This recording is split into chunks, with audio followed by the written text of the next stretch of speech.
এসো গল্প করি প্রাইম, হারিয়ে যাওয়া গল্প আরও একবার।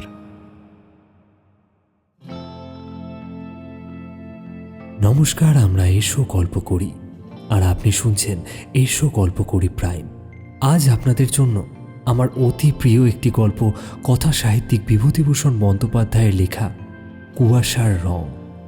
আমাদের এই প্রচেষ্টায় বাংলার বিভিন্ন ক্লাসিক্স গল্পগুলি নিজের রূপ রসে শোনানোর চেষ্টা করছি। তাই বিন্দুমাত্র পরিবর্তন না করে গল্পগুলি আদি ও অকৃত্রিম রূপেই এই চ্যানেলে পরিবেশিত হচ্ছে।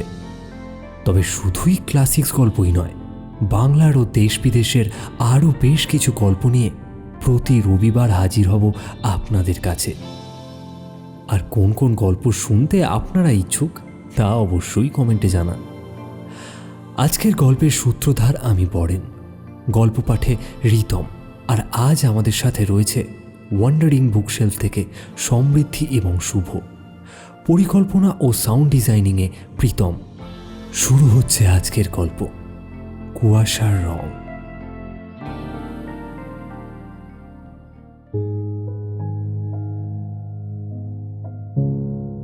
ভয়ানক বর্ষা কদিন সমানভাবে চলিয়াছে, বিরাম নাই, বিশ্রাম নাই। প্রতুল মেসের বাসায় নিজের সিটটিতে বসিয়া বসিয়া বিরক্ত হইয়া উঠিয়াছে। কোথায় বা বাহির হইবে? যাইবার উপায় নাই কোনো দিকে। ছাদ চুইয়া ঘরে জল পড়িতেছে। সকাল হইতে বিছানাটা একবার এদিকে একবার ওদিকে সরাইয়াই বা কতক্ষণ পারা যায়। সন্ধ্যার সময় আরো জোরে বর্ষা নামিল। চারিদিক ধোঁয়াকার হয়ে উঠিল। বৃষ্টির জলের কুয়াশার ফাঁকে ফাঁকে গ্যাসের আলোগুলো রাস্তার ধারে ঝাপসা দেখাইতেছে। প্রতুল একটা বিড়ি ধরাইল।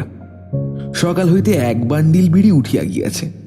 বসিয়া বসিয়া বিড়ি খাওয়া ছাড়া সময় কাটাইবার উপায় কই? সিগারেট কিনিবার পয়সা নাই। এই সময়টা সিগারেট খাইয়া কাটাইতে হইলে 2 বাক্স ক্যাভেন্ডার নেভি কার্ড সিগারেট লাগিত। প্রতুলের মনে পড়িল এ বেলা এখনো চা খাওয়া হয় নাই। মেসের চাকরকে ডাকিবার উদ্যোগ করিতেছে এমন সময় দুয়ারে কে ঘা দিল। হয়তো হরিশ চাকরের মনে পড়িয়াছে তাহার ঘরে চা দেওয়া হয় নাই। দুয়ার খুলিয়া প্রতুল অবাক হইয়া চাহিয়া রইল। এই যে প্রতুল দা, ভালো আছেন? নমস্কার, এলাম আপনার এখানেই। একটি 30-35 বছরের লোক, গায়ে ময়লা পাঞ্জাবি, পায়ে রাবারের জুতো, হাতে একটা ছোট্ট টিনের সুটকেস, সঙ্গে একটি বছর 9-10-এর ছোট ছেলে লইয়া ঘরে ঢুকিল। ছাতি হইতে জল গড়াইয়া পড়িতেছে। ভিজা জুতোয় ঘরের দুয়ারের সামনের মেঝেটা জলের দাগ পড়িল। খোলা দরজা দিয়া ইতিমধ্যে বৃষ্টির ঝাপটা ঘরে ঢুকিল। এই আরে খোকা, যা গিয়ে বসকে যা। তোর জ্যাঠামশাই প্রণাম কর। এই দাঁড়া, পাটা মুছিয়ে দি গামছা দিয়ে। হ্যাঁ, যা। প্রতুল তখনও ঠিক ধরিতে পারে নাই লোকটা কে। এমন দুর্যোগের দিনে তাহার আশ্রয় গ্রহণ করিতে আসিয়াছে দেশের লোক, গ্রামের লোক তো নয়। কোথায় ইহাকে সে দেখিয়াছে? হঠাৎ তাহার মনে পড়িয়া গেল, এই যে সেই শশধর, নাথপুরের শশধর গাঙ্গুলি, এত বড় হইয়া উঠিয়াছে সে 18-19 বছরের ছোকরা। আর বাল্যের সেই চমৎকার চেহারা এত খারাপ হইয়া উঠিল কিভাবে? চিনতে পেরেছেন প্রতুলদা? হ্যাঁ, এসো বসো। কতকাল পরে দেখা। তুমি জানলে কি করে আমি এখানে আছি? ভালো আছো তো? এটি কি ছেলে নাকি? আচ্ছা, বেশ বেশ।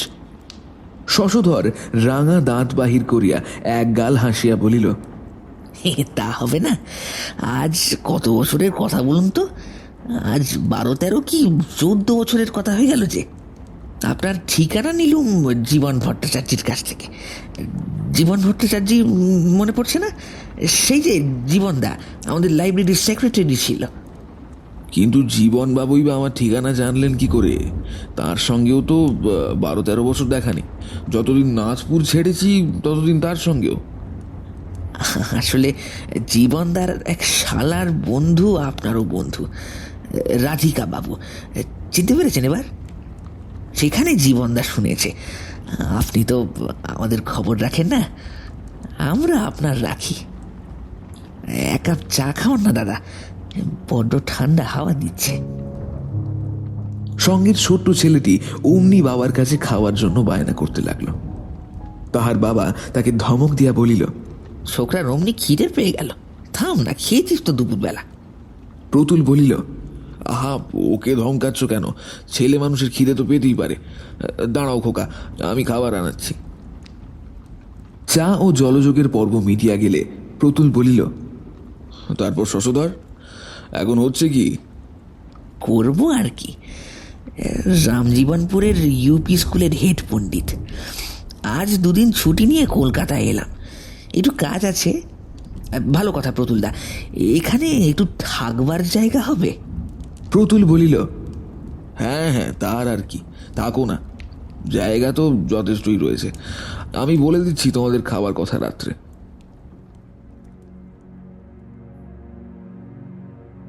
আজ প্রায় 12-13 বছর আগে প্রতুল নাথপুর গ্রামের মিউনিসিপ্যাল অফিসে কেরানির চাকরি লইয়া যায়। নাথপুর নিতান্ত ক্ষুদ্র গ্রাম নয়, আশেপাশের 4-5খানি ছোট বড় গ্রাম লইয়া মিউনিসিপ্যালিটি। ইলেকশন লইয়া দলাদলি মারামারি পর্যন্ত হইত। লাইব্রেরি ছিল, ডাক্তারখানা ছিল, হাই স্কুল ছিল, একটা পুলিশের ফাঁড়ি পর্যন্ত ছিল। একদিন নিজের ক্ষুদ্র বাসাটিতে বসিয়া আছে একা, একটি 18-19 বছরের ছোকরা আসিয়া প্রণাম করিয়া বলিল, আপনি বুঝি নতুন এসেছেন আমাদের গায়ে? হ্যাঁ, এসো বসো। তোমার নাম কি? আমার নাম শশধর। আপনার সাথে আলাপ করতে এলুম, এই একলাটি বসে থাকেন। এসো এসো, ভালোই। তুমি স্কুলে পড়ো বুঝি? শশধর পরিচয় দিল। না, সে স্কুলে পড়ে না, অবস্থা ভালো নয়, স্কুলে কে পড়াইবে? তাহা ছাড়া সংসারে বাবা নাই, মা, 2 বোন, 3টি ছোট ছোট ভাই, স্ত্রী। প্রতুল বিস্মিত হইয়া বলিল, তুমি বিয়ে করেছো নাকি? আগে হ্যাঁ, ও বছর বিয়ে হয়ে গিয়েছে। ছেলেটি দেখিতে সুশ্রী, সুপুরুষ। অল্প বয়সে বিবাহ হওয়াটা আশ্চর্য নয় বটে। কিছুক্ষণ বসিয়া থাকিবার পরে ছেলেটি সেদিন চলিয়া গেল। তারপর হইতে মাঝে মাঝেই সে প্রায়ই আসিত। এই গ্রামে প্রতুল নতুন আসিয়াছে, বিশেষ কাহারও সহিত পরিচয় নাই।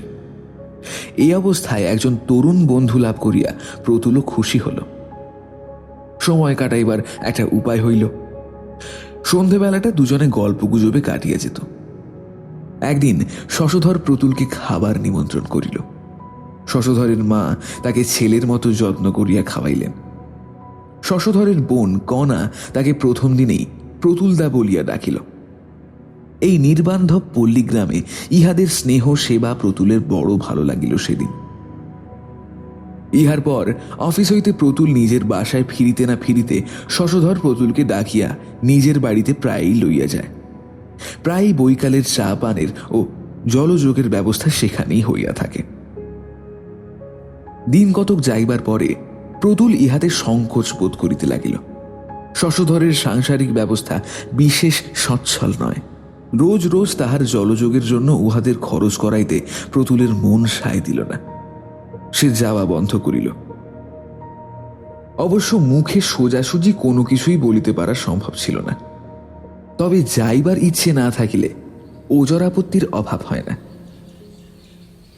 একদিন শশধর আসিয়া বলিল, আজ যেতেই হবে প্রতুলদা, কণা বলেছে তোমাকে না নিয়ে গেলে ভয়ানক রাগ করবে আমার উপরে। প্রতুল আশ্চর্য হইয়া বলিল, কণা? হ্যাঁ হ্যাঁ, কণা আমার ছোট বোন, ভুলে গেলেন নাকি? চলুন আজ। প্রতুলের মনে বিস্ময় এবং আনন্দ দুই হইল। কণার বয়স 15-16, রং ফর্সা, বেশ সুশ্রী মেয়ে, কথাবার্তাও বলে চমৎকার, পাড়া গাঁয়ের তুলনায় লেখাপড়াও জানে ভালো। তাহার সম্বন্ধে কণা আগ্রহ দেখাইয়াছে, কথাটা শুনিতে খুব ভালো। কণা সেদিন প্রতুলের কাছে কাছেই রহিল। কয়দিন না দেখাশোনার পরে দুজনেরই দুজনকে যেন বেশি করিয়া ভালো লাগিতেছে। ফিরিবার সময় প্রতুলের মনে হইল কণাকে আজ যেন তাহার অত্যন্ত আপনজন বলিয়া মনে হইতেছে। কেন? নির্জন বাসায় ফিরিয়া কথাটা সে ভাবিল। কণা মেয়েটি ভালো, সত্যই বুদ্ধিমতী, সেবা পরায়ণা। তাহাদেরই পাল্টি ঘর। আহা, এই জন্যই কি শশধরের এ তাগাদা, তাহাকে ঘন ঘন বাড়ি লইয়া যাইবার জন্য? কথাটা মনে হইবার সঙ্গে সঙ্গে এ চিন্তাও তাহার মনে না আসিয়া পারিল না। তাই কি খনার অত গায়ে পড়িয়া আলাপ করার ঝোঁক তার সঙ্গে? প্রতুল আবার শশধরের বাড়ি যাওয়া বন্ধ করিল। শশধর আসিয়া পিড়োপিড়ি আরম্ভ করিতে আদৌ বিলম্ব করিল না। এইবার কিন্তু প্রতুল অত সহজে ভুলিল না। তাহার মনে দ্বন্দ্ব লাগিয়াছে। কণা তাহাকে সত্যই ভালোবাসে, না তাহাকে বিবাহের ফাঁদে ফেলিবার জন্য ইহা তাহার একটি ছলনা মাত্র? কণার মা কি জন্য তাহাকে অত আদর করিয়া থাকেন, বা শশধর তাহাকে বাড়ি লইয়া যাইতে অত আগ্রহ দেখায়, ইহার কারণ প্রতুলের কাছে ক্রমশ স্পষ্ট হইয়া উঠিল। গরিবের মেয়ে, বিবাহ দিবার সঙ্গতি নাই উপযুক্ত পাত্রে। সেই হিসেবে প্রতুল পাত্র ভালোই। 30 টাকা মাহিনে পায় অফিসে, বয়স কম, দেখিতে শুনিতে এ পর্যন্ত প্রতুলকে কেহ খারাপ বলে নাই। ইহাদের সকল স্নেহ, ভালোবাসা, আগ্রহের মধ্যে একটি গূঢ় স্বার্থসিদ্ধির সন্ধান জানিয়া প্রতুলের মন ইহাদের প্রতি নিতান্ত বিরূপ হইয়া উঠিল।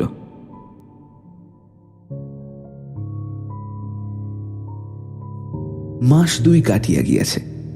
ভাদ্র মাস। 7-8 দিন বেশ ঝলমলে শরতের রৌদ্র। খালের ধারে কাশফুল ফুটিয়াছে, জল কাদা শুকাইয়া গিয়াছে। পুজোর ছুটির আর বেশি দেরি নাই। প্রতুল বসিয়া বসিয়া সেই কথাই ভাবিতেছিল। মিউনিসিপ্যাল অফিসে 12 দিন ছুটি। এই সময় একদিন কাহার মুখে প্রতুল শুনিল শশধরের বাড়িতে বড় বিপদ। শশধরের মা মৃত্যুশয্যায়। শুনিয়া সে ব্যস্ত হইয়া উঠিল। শশধর এদিকে অনেকদিন আসে নাই তাহা নয়। প্রতুল ইহাদের বাড়ি না গেলেও সে এখানে প্রায়ই আসিয়া বসিয়া থাকে, চা খায়, গল্পগুজব করে। কই, মায়ের এমন অসুখের কথা তো শশধর বলে নাই। প্রতুল শশধরের বাড়িতে গেল। এমন বিপদের সময় না আসিয়া চুপ করিয়া থাকা, সেটা ভদ্রতা ও মনুষ্যত্ব উভয়েরই বিরুদ্ধে। প্রতুলের কড়া নাড়ার শব্দে কণা আসিয়া দরজা খুলিয়া দিল। প্রতুলের মনে হইল কণা তাহাকে দরজায় দেখিয়া বিস্মিত হইয়াছে। প্রতুল আগে কথা কহিল, বলিল, মা কেমন আছেন? আসুন। দাদা নেই বাড়িতে, ডাক্তার ডাকতে গিয়েছে। অবস্থা আসলে ভালো না। চলো চলো দেখি গিয়ে। আমি কিছুই জানি নে কণা অসুখের কথা। শশধর কদিন আমার ওখানে যায়নি, তবে মাঝে যা গিয়েছিল তখন কিছুই বলেনি। বলবে আর কি, মার অসুখ আজ সবে 5 দিন হয়েছে তো। পরশু রাত্রির থেকে খুব বাড়ি বাড়ি যাচ্ছে। এর আগে আসলে এমন তো কখনো হয়নি। ঘরের মধ্যে ঢুকিয়া যেটা প্রতুলের চোখে সর্বপ্রথম পড়িল, সেটি ইহাদের দারিদ্র্যের কুশ্রী ও মলিন রূপ।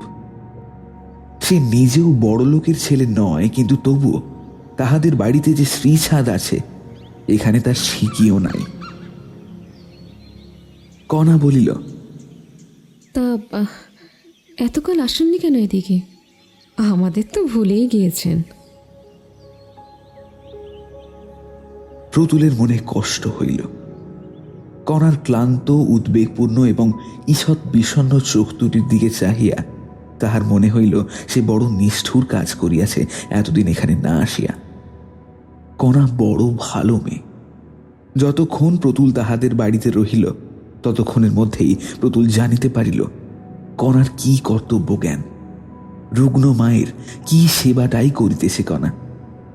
এত দুঃখে উদ্বেগেও কণার সুন্দর রূপ ম্লান হয়ে যায়নি।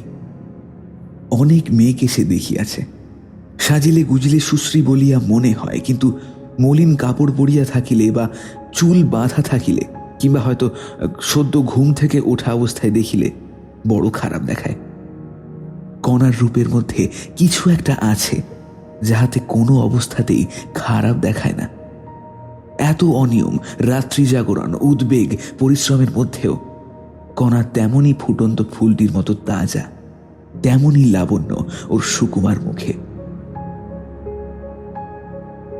কণার সম্বন্ধে এই একটি মূল্যবান সত্য আবিষ্কার করিয়া প্রতুল আনন্দিত ও বিস্মিত দুই হইল। ইহার পর প্রতুল কয়দিন কণাদের বাড়িতে নিয়মিত যাইতে লাগিল। রোগিণীর সেবায় সেও কণাকে সাহায্য করিত। স্টোভ জ্বালা, জল গরম করা, বিছানার চাদর বদলানোর সময় রোগিণীকে বিছানার একপাশে সরানো, ডালিম বেদানার দানা ছাড়ানো। পঞ্চম দিনের প্রাতঃকালে কণার মা যখন ইহলোকের মায়া কাটাইয়া চলিয়া গেলেন, তখন সেই শোকসন্তপ্ত পরিবারকে সে যথাসাধ্য সান্ত্বনা দিবার চেষ্টা করিল। দাহকার্যের খরচপত্র নিজ হইতে দিল, কারণ শশধর একেবারে কপদর্ক শূন্য সেদিন। নিজে শ্মশানে গিয়া শেষ পর্যন্ত রহিল, আবার সকলের সঙ্গে সেখান হইতে কণাদের বাড়ি ফিরিয়া আগুন তাপিল এবং নিমের পাতা দাঁতে কাটিল। কণা আজকাল প্রতুলের দিকেও বড় টানে। তাহার সুখ দুঃখ, সে রাত্রে ঘুমাইল কিনা, তাহাকে চা ঠিক সময় দেওয়া এবং সেই সঙ্গে কিছু না হোক এক মুঠো মুড়ি ও তেল নুন মাখাইয়া দেওয়া, এসব দিকে কণার সতর্ক দৃষ্টি। এত দুঃখ বিপদের মধ্যেও ইহাও প্রতুলের মনে বড় আনন্দ দিয়াছে কয়দিন। শ্রাদ্ধের আগের দিন প্রতুল শশধরকে নিজের মাহিনা হইতে 20টি টাকা দিয়া তাহাকে কি করিতে হইবে না হইবে পরামর্শ দিল। জিনিসপত্র ও লোকজন খাওয়ানোর ফর্দ করিল। সামান্য তিলগাঞ্জন শ্রাদ্ধ হইবে। শ্রাদ্ধের দিন 12টি ব্রাহ্মণ এবং নিয়মভঙ্গের দিন জন 15 জ্ঞাতি কুটুম্ব খাইবে।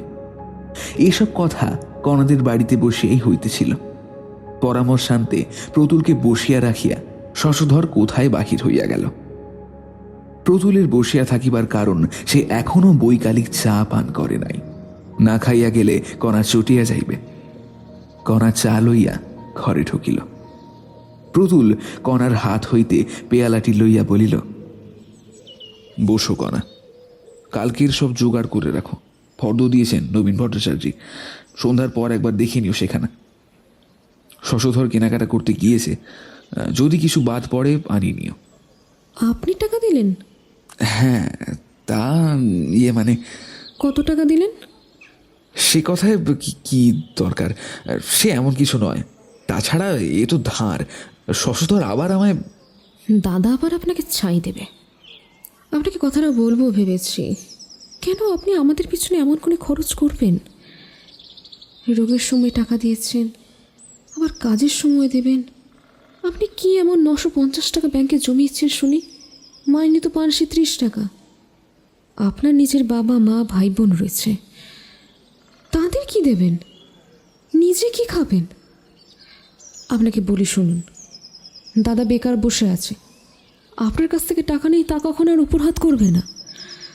ওর ওই স্বভাব। আপনি আর একটা পয়সাও দেবেন না বলে দিচ্ছি।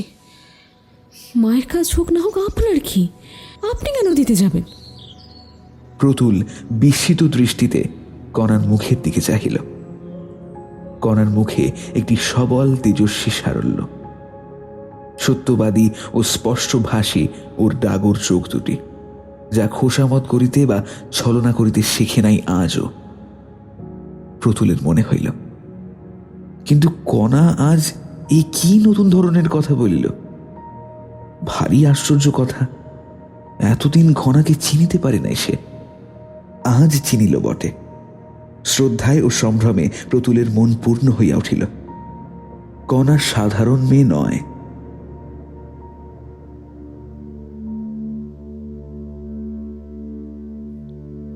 শ্রাদ্ধ শান্তি মিটিয়া গেলে প্রতুল নিয়মিত উহাদের বাড়ি যাতায়াত করিতে লাগিল। কণার সেবায় অভ্যস্ত হইয়া গিয়াছে। সে যত্ন ও সেবায় এতটুকু খুঁতো কোনোদিন প্রতুলের চোখে পড়িল না আজও। প্রতুল ইতিমধ্যে মনে মনিয়া ভাবিয়া স্থির করিয়াছে কি করিয়া কথাটা এইবার সে পারিবে। কথাবার্তা পাকা না হয়ে রহিল। অসৌচ কাটিয়া গেলে বিবাহ হইতে বাধা কি? পরের বাড়ির তরুণী পূর্ণযৌবনা মেয়ের সহিত এভাবে মেলামেশা উচিত হইতেছে না। একটা পাকাপাকি কথা হওয়া ভালো। বৈকালে প্রতুল কণাদের বাড়ি গেল। কণা আসিয়া বলিল, ওই রে বাস, আমি বলেছি কি না বলেছি, প্রথম তো এলো বলে। দুধ নেই চা করবার, ওবেলা পিন্টু দুধের কড়া আলগা করে দিয়েছে, আর সব দুধখানি উপর করে রেখে দিয়েছে বেড়ালে। বসো এখানে কণা, চা হবেক্ষণ, তার জন্য কিছু নয়। কণা এখন মাতৃহীন ছোট ভাই বোনের মায়ের স্থান পূরণ করিয়াছে। সংসারে সেই এখন কর্ত্রী। প্রতুল তা জানে। এই ক্ষুদ্র কর্ত্রীটি মাঝে মাঝে কিরকম ফাঁদে পড়িয়া যায় পয়সা কড়ির অভাবে, তাহাও প্রতুল দেখিয়াছে। কণা তাহাকে কিছু বলে না, কোনো দিনই না, কিন্তু সে নানা রকমে টের পায়, যেমন আজ পাইল। কণা কি কাজে একটু উঠিয়া গিয়াছে। প্রতুল কণার ছোট ভাই বিনুকে ডাকিয়া বলিল, কি খেয়েছো খোকাবাবু? ভাত খেয়েছি। এখন কি খেয়েছো? আর কিছু নেই, ভাত নেই, দিদি খায়নি।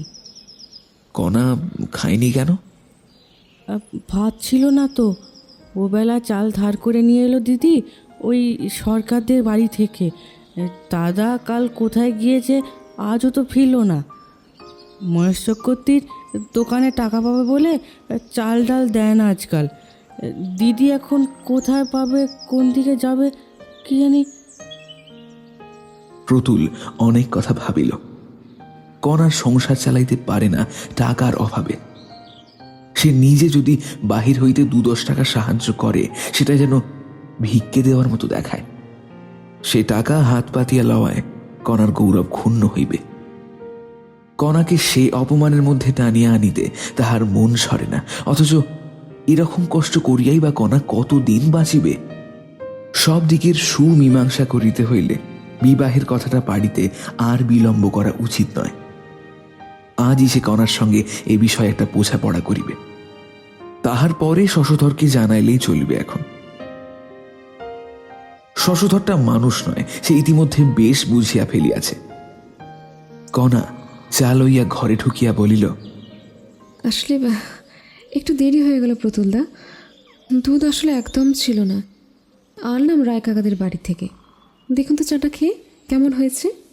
প্রতুল বলিল, এত ব্যস্ত হয়ে কোথায় ঘুরছো কণা? বসো এখানে, কথা আছে। শীতকালের বিকেল। কণাদের বাড়ির চারিপাশে বন জঙ্গলে বনমৌরি লতায় ফুল ফুটিয়াছে। বেশ একটা উগ্র সুগন্ধ অপরাহ্নের শীতল বাতাসে ভরপুর।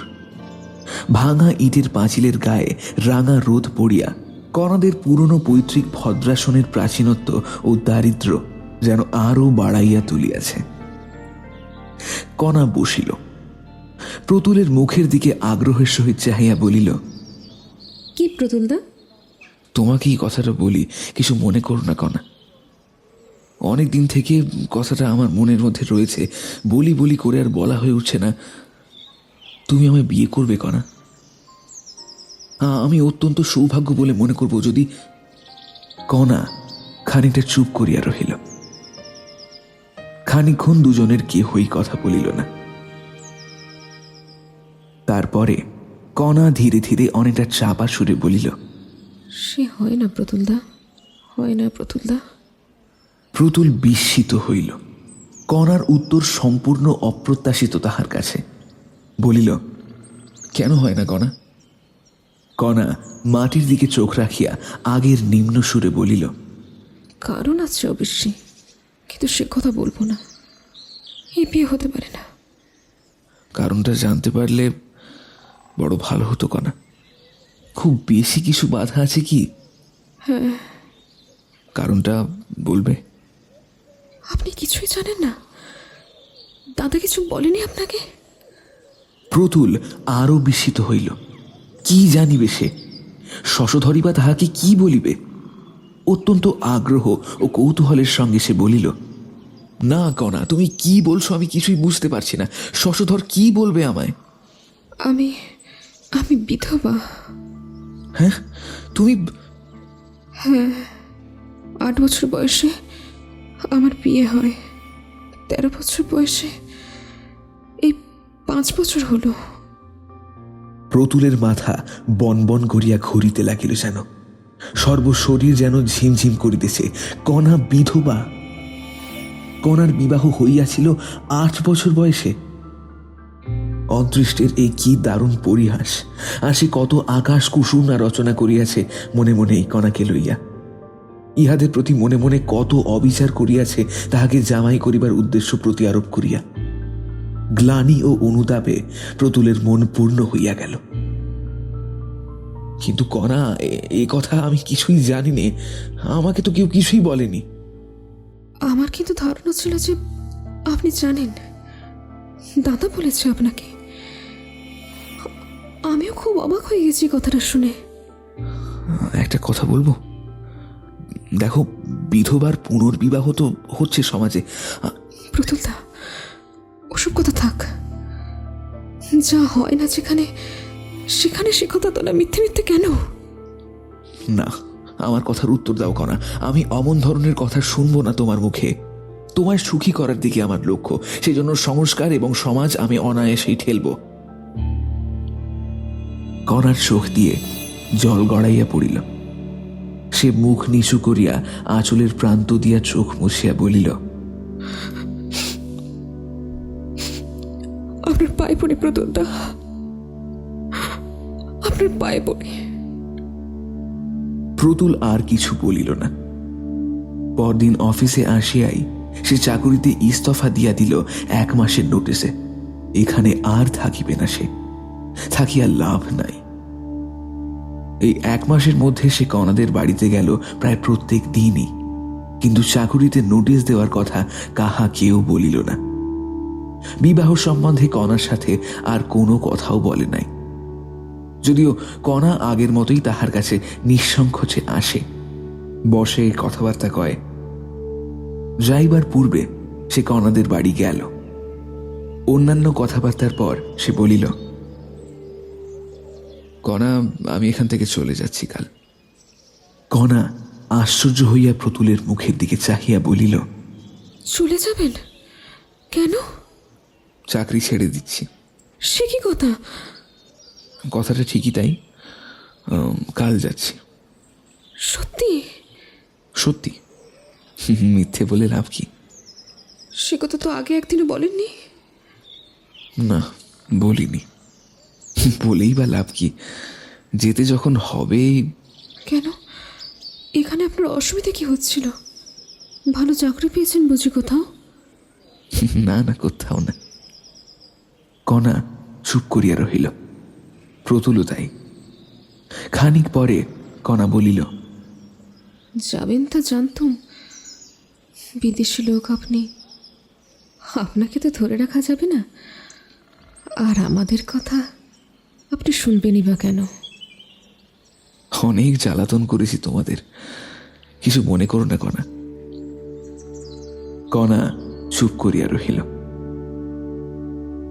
এই পর্যন্ত সেদিন কণার সঙ্গে কথাবার্তা। পরদিন আরো একবার কণাদের বাড়িতে যাইবার কথা ভাবিয়াও প্রতুলের যাওয়া ঘটিল না। দুপুরের ট্রেনে প্রতুল চলিয়া আসিল। সারা পথ কেবল কণার কথা মনে হইল প্রতুলের। সেই অভাব অনটনের সংসারে চিরকাল কাটাইতে হইবে তাহাকে। গরিবের ঘরের অল্প বয়সী বিধবা মেয়ে, দাদার সংসার ছাড়া আর উপায় নেই। কণার জীবন অন্ধকার, কোনো আলো নাই কোনো দিক হইতে। প্রতুলের বুকের মধ্যে কোথায় যেন টনটন করিতেছে। কণাকে কাহার কাছে রাখিয়া যাইতেছে সে? পরক্ষণেই ভাবিল, কি মুশকিল! কণা রয়েছে তার বাপের ভিটেতে, ভাই বোনের কাছে, দাদার কাছে। আমার সঙ্গে তার কি?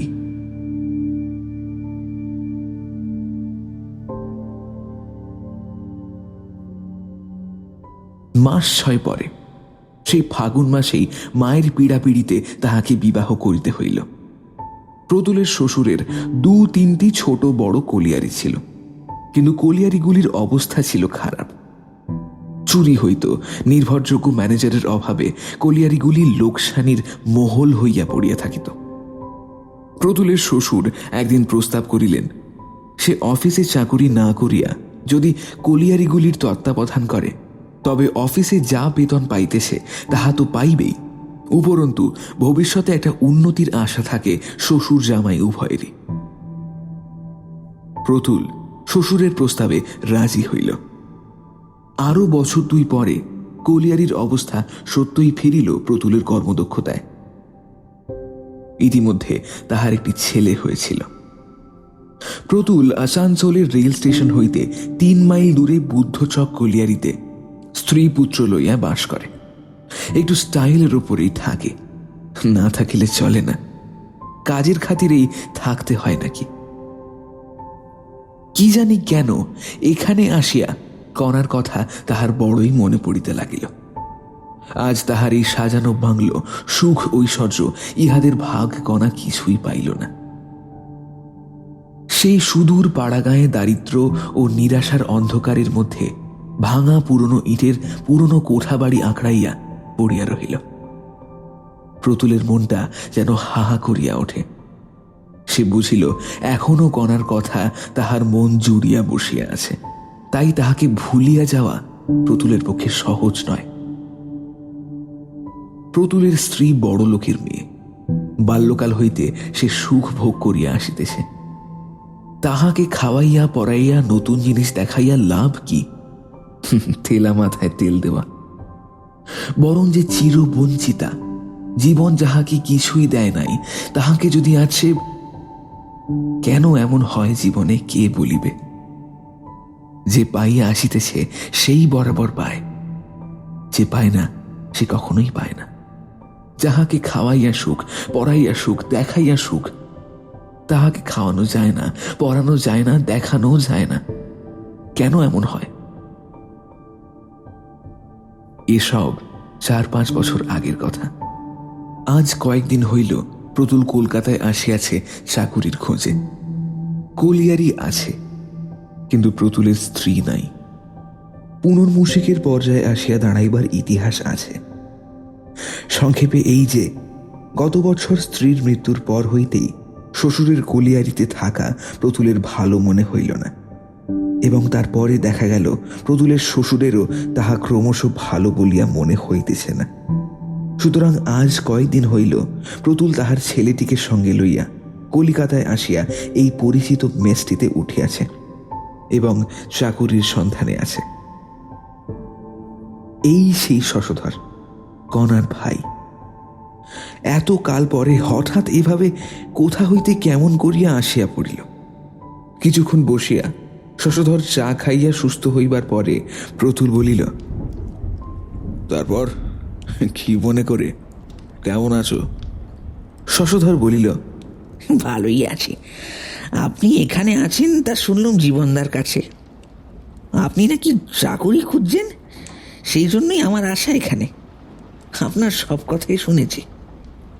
কি ব্যাপার, চাকুরির সন্ধান আছে নাকি? আমাদের দেশের মিউনিসিপ্যাল অফিসের সেই কেরানির পোস্টটি খালি হয়েছে। আপনি গেলে ওরা লুফে নেবে এক্ষুনি। কিশোরী চাটুর্য এখন চেয়ারম্যান, আপনাকে বড় ভালোবাসত। আমাদের আপনার লোক। দিন না একখানা দরখাস্ত করে। আমি লিখলে একবার গিয়ে ইন্টারভিউ করে আসবেন চেয়ারম্যানের সঙ্গে। আবার সেই নাথপুর, সেই মিউনিসিপ্যাল অফিসের 30 টাকা বেতনের কেরানির পদ। তাহাই হোক। প্রতুল দরখাস্ত লিখিয়া পরদিন সকালে শশধরের হাতে দিল। ছোট্ট ছেলেটি লইয়া 30 টাকায় তাহার খুব চলিয়া যাইবে। তাহার বাবা মা জীবিত বটে, কিন্তু ছেলের রোজগারের উপর তাহাদের নির্ভর করিতে হয় না।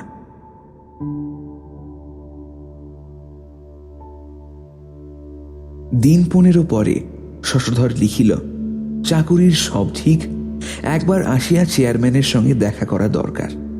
প্রতুল ছেলেকে লইয়া নাথপুরে গেল। 10 বছর আসে নাই ওদিকে, অথচ যেন মনে হইতেছে কাল এই গ্রাম ছাড়িয়া গিয়েছে। কণার কথা সে শশধরকে জিজ্ঞাসা করিতে পারে নাই। কোথায় যেন বাঁধিয়াছে, বহু চেষ্টা করিয়াও পারে নাই। আজ স্টেশনে নামিতেই কণার কথা মনে পড়িল। কণা যেখানে থাকে সেখানেই সে থাকিবে জীবনের বাকি কয়টা দিন। বেলা প্রায় 1টা। শশধর স্টেশনে ছিল। বলিল, প্রতুলদা, আপনার সেই পুরনো বাসা ভাড়া করে দেখেছি, কোনো অসুবিধা হবে না। আর কণা বলে দিয়েছে আজ ওখানে খাবেন, চাকুরি হয়ে যাবে এখন, সব বলা আছে। প্রতুল বলিল, এবেলা খাবো না, খোকাকে বরং নিয়ে যাও কণার কাছে, আমি অফিসের পরে যাব। আমরা দুজনেই সকালে খেয়ে গাড়িতে চড়েছি। বিকেলের দিকে চেয়ারম্যানের সহিত সাক্ষাৎ করিবার পরে প্রতুল শশধরের বাড়ি গেল। প্রথমেই কণা আসিয়া সামনে দাঁড়াইয়া বলিল, প্রতুলদা, এতদিন পরে মনে পড়ল? তারপর সে পায়ের ধুলো লইয়া প্রণাম করিল। প্রতুল অবাক হইয়া চাহিয়া রহিল। সেই কণা কোথায়? কোথায় সেই লাবণ্যময়ী কিশোরী? এই কণাকে সে চেনে না। কণা পূর্বাপেক্ষা শীর্ণ হইয়াছে। যৌবনের সৌন্দর্য অন্তর্হিত হইয়াছে অনেক কাল বলিয়াই মনে হয়, যদিও বর্তমানে 27-28 বছরের বেশি বয়স নয় কণার। মুখের কোথাও পূর্ব লাবণ্যের চিহ্ন আছে কিনা প্রতুল বিশেষভাবে খুঁজিয়া দেখিয়াও পাইল না। সঙ্গে সঙ্গে প্রতুল দেখিল কণার উপর তাহার সে ভালোবাসা যেন এক মুহূর্তে মন হইতে কর্পূরের মতো উবিয়া গিয়াছে। এই কণা অন্য একজন স্ত্রীলোক, তাহার ভালোবাসার পাত্রী, তাহার পরিচিত কণা এ নয়। কাহাকে সে ভালোবাসিবে? কণা অবশ্য খুবই আদর যত্ন করিল। আহারাদির পরে প্রতুলকে পান আনিয়া দিয়া কণা বলিল, কতদিন আসেননি, অনেক কথা আছে আপনার সঙ্গে প্রতুলদা। বসুন বসুন, আমি আসছি। 2-4টি মামুলি কথা বলিয়া প্রতুল ছেলের হাত ধরিয়া উহাদের বাড়ি হইতে বাহির হইয়া হাঁপ ছাড়িয়া যেন বাঁচিল। পরদিন সকালে শশধরকে ডাকিয়া বলিল, না ভাই, ছেলেটার শরীর খারাপ হয়েছে কাল রাত্রেই। তোমাদের যা ম্যালেরিয়ার দেশ, ছেলে নিয়ে এখানে চাকুরি করা পোষাবে না, তার চেয়ে অন্যত্র দেখি গে। একা একা এত একা মোহনায় কি ফেরা যায়, একা একা এত একা মোহনায় কি ফেরা যায়, হেঁটে এতটা পথ মেখে স্মৃতি ধুলো, হেঁটে এতটা পথ মেখে স্মৃতি ধুলো, ইতিহাস কি ভোলা যায়।